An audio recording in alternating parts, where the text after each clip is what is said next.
Students तो आम previous class कौन डिस्कसन करते ना नारीवाद क्या कहुए नारीवादर कौन जो थी पॉइंट गुड़िक थी से गुड़िक आम डिस्कसन करते तो आज आम कौन डिस्कसन करवा नारीवादर वैशिष्ट्य बा सपक्ष चुक्ति तो कौन अच्छे ना फीचर्स एंड सपोर्टिंग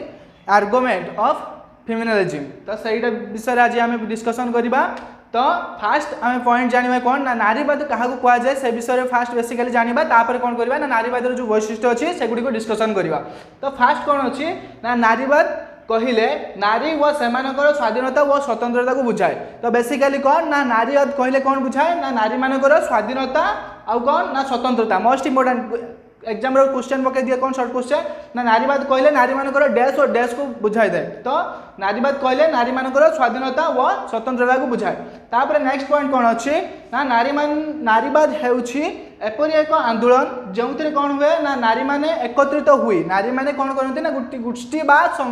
माने सम्मिलनी क्रिएट करी कौन करती ना निजर अधिकार व उपयुक्त न्याय कौन करती दाबी करती बा गोटे कौन आंदोलन करते कौन कहुए नारीवाद तो नारीवाद बहुत सारा पॉइंट अच्छी तो मुझे तुम मानक 3टा पॉइंट कहूँ आहरी बहुत पॉइंट अच्छी तो सीटा आम नेक्स्ट क्लास पढ़ा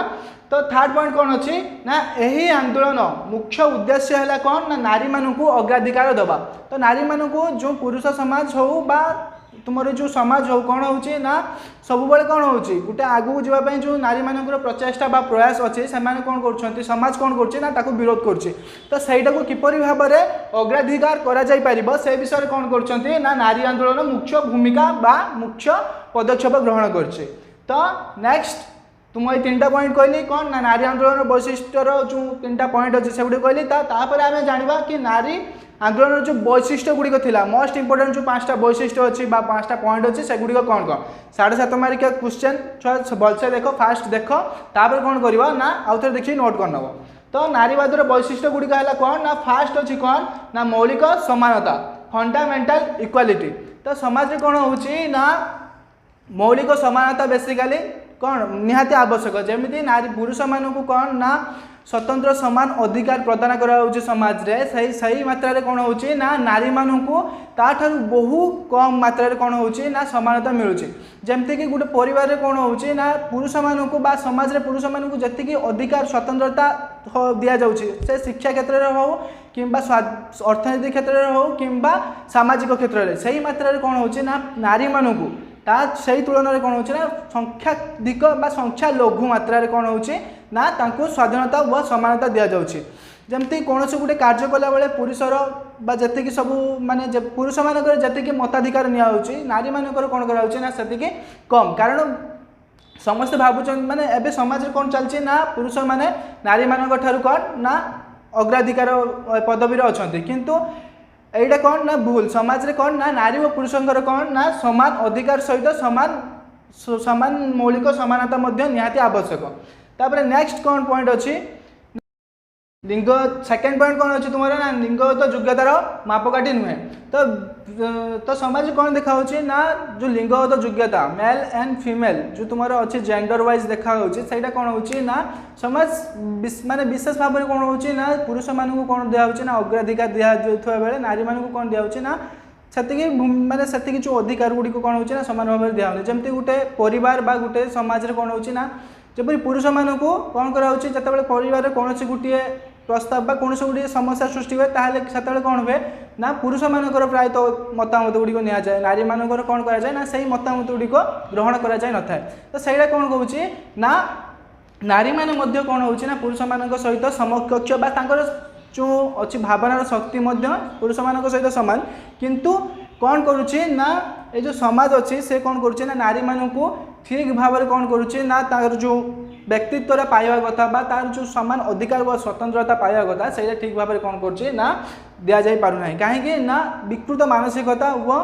कौन ना समाज जो भावना अच्छी कि नारी माने अबला दुर्बला तो से कौन हो नारी माने ना सठिक भाव में अग्राधिकार हो पारुछि ना नारी मानकर बा नारी क्षेत्र में बा नारी समाज रे कौन हो ना विकास हो पारुछि तो मोस्ट इंपोर्टेंट कौन पकाउछि तुमर गोटे इफेक्ट पकाउछि कौन ना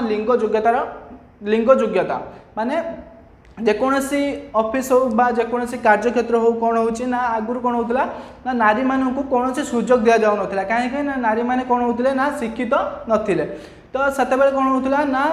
सेतबेले समाज रे केवल पुरुष मानक कौन करा ना अग्राधिकार दिया शिक्षा क्षेत्र में से कौन करते ना हायर स्टडी एजुकेशन ग्रहण शिक्षा पद्धति ग्रहण करें किंतु से कौन होता ना महिला मानक कौन करा ना सही शिक्षा पद्धति कौन होता ना कार्यकारी कराला से कौन होता ना महिला मानक घर बाहर को समाज कौन करुला ना यदि बाहर को जाते नारी मैंने कौन कर समाज विरोध दृढ़ भाव में कौन करुला ना विरोध करुला तो से कौन करुला ना नारी मैंने से शिक्षा ग्रहण कर पारे बहुत असुविधार शिक्षा ग्रहण करने समय कौन होता ना बहुत असुविधार बहुत निर्यातना सम्मुखीन होगा पड़ता तो से कौन होता ना नारी मैंने पुरुष मान सहित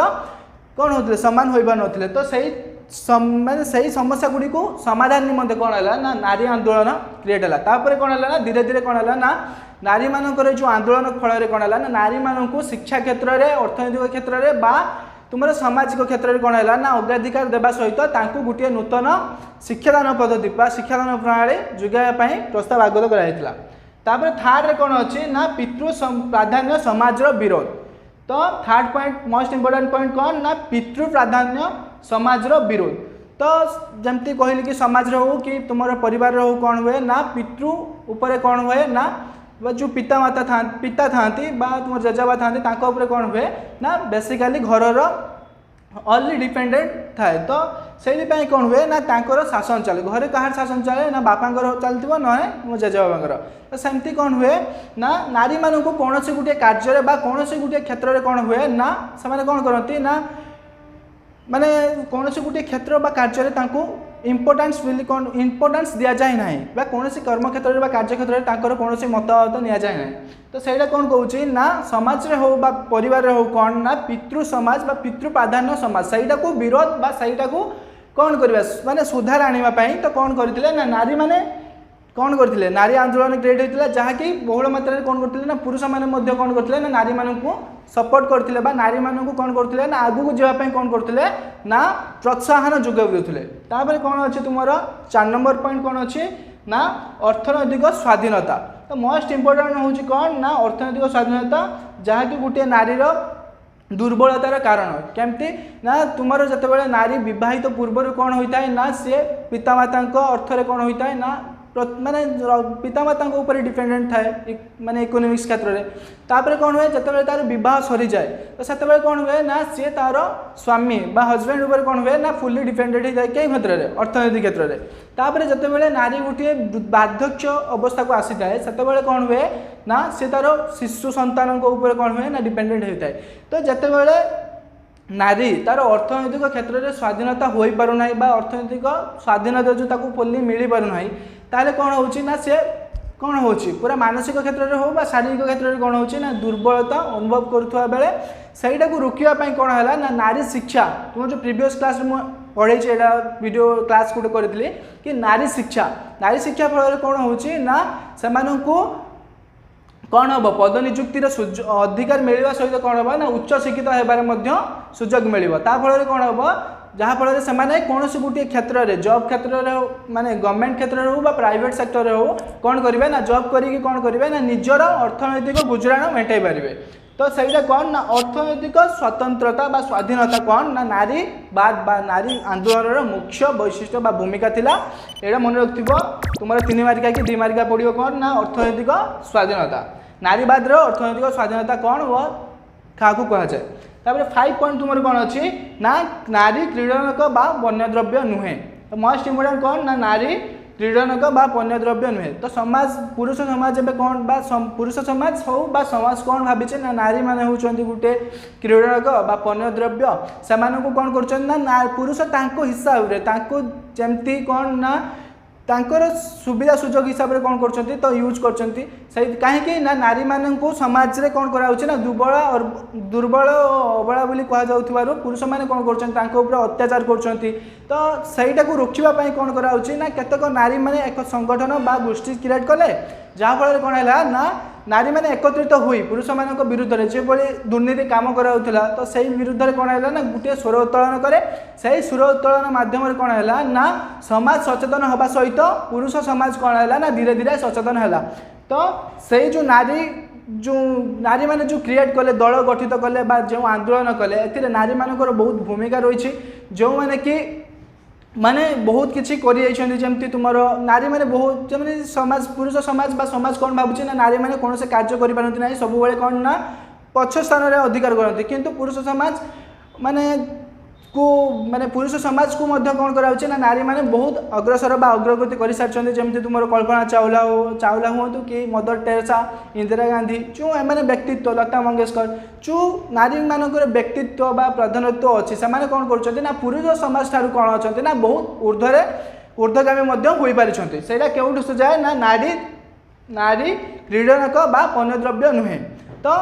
आम नारी जो अच्छी नारी वैशिष्ट्य बा लक्षण गुड़िक जानले। तो नेक्स्ट आम जाना कौन ना भारत में जो नारी आंदोलन क्रिएट होता गठित होता से गुड़िक जो मुख्य क्यों मसीह कौन कौन होता से आम देखा। तो फास्ट कौन के ना 1829 मसीह कौन होता ना सतीदाह प्रथा उच्छेद होता जहाँकि किए करते तुम समस्त जानते कि विलियम बेंटिंग नामक जन व्यक्ति जे कि इंग्रेजर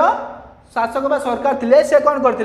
ना 1829 मसीह कौन करते ना भारत सतीदाह प्रथा को कौन करते ना उच्छेद करते। तो नेक्स्ट पॉइंट तुम्हारा आसुची कौन ना 1856 मसीह कौन होता ना विधवा विवाह आईन प्रचलन जो विधवा विवाह आईन प्रचलन थिला सेटा कौन कराइथिला ना उच्छेद कराइथिला बा ताकू रोका जाइथिला। तापर थर्ड कौन अच्छी 1881 मसीह कौन होता ना तुम जो बाल्य विवाह आईन थिला 1881 मसीह तुम जो बाल्य विवाह आईन थिला कौन ना छोट बड़े शिशुपुत्र मान शिशुकन्या कौन कराला बह कराला से 1881 मसीहा बाल्य विवाह आईन कौन होता ना उच्छेद होता। नेक्स्ट कौन अच्छी ना तुम 1954 मसीह 1954 मसीह कौन होता ना स्वतंत्र विवाह आईन जहाँकि कौन ना स्वतंत्र विवाह आईन कौन ना उपयुक्त बयस है कौन हम ना जो विवाह संपादन कराला विवाह को पदमर्यादा दिखाला उपयुक्त बयस अनुसार विवाह कार्य को कौन क्यों मसीह कार्यकारी है 1954 मसीह स्वतंत्र विवाह आईन कार्यकारी होता मन रखो मोस्ट इम्पोर्टेंट यहाँ। 5 नंबर 5 पॉइंट कौन अच्छी ना 1955 मसीह हिंदू विवाह आईन मन रखिथ 1955 मसीह कौन होता ना हिंदू विवाह आईन प्रचलन होता। 6 पॉइंट कौन अच्छी ना 1978 मसीह बाल्य विवाह आईन अवरोध कराइथिला ये जो मुझे तुमको कहली 1881 मसीह बाल्य विवाह आईन को उच्छेद कराइथिला सेटा से मसीह उच्छेद कराइथिला किंतु ताहा माने आईन बा आईन संविधान हिसाब से केबे कार्यकारी हैला ना 1978 मसीह 1978 मसीह कौन होता ना बाल्य विवाह आईन अवरोध आईन कौन होता ना संवैधानिक उपाय बंद कराइथिला वो आपर कौन होता ना आरोप लगा जाइथिला। तापर कौन आज आम कौन कौन डिस्कसन कले ना नारीवादर वैशिष्ट्य बा सपक्ष चुक्ति तापर नारीवादर वैशिष्ट्य बा लक्षण गुड़िक कौन कौन तापर कौन अच्छे ना भारत नारी आंदोलन मुख्य दिवस बा समय गुड़िक। तो जदि आज वीडियोटी भल लगी बा यही क्लास जो तुम जो आज वीडियो क्लास है जब तुमको भल लगी ताहले लाइक शेयर आम चैनल टी को सब्सक्राइब करदेव आउ जदि तुम्हें प्रीवियस वीडियो गुड़िक देखापी चाहूच ताहले बेल आइकन को जाइए क्लिक करदेव जहाँकि तुम्हें पुराना वीडियो क्लास पाइबा सहित नुआ जो आम वीडियो क्लास गुड़िक हम से गुड़िक तुम्हें कौन कर ना पाइपर। तो नेक्स्ट क्लास रे आम कौन डिस्कसन करवा ना परिवेश आंदोलन। तो परिवेश आंदोलन क्या कहुए कौन से डिस्कसन करवा। तो आज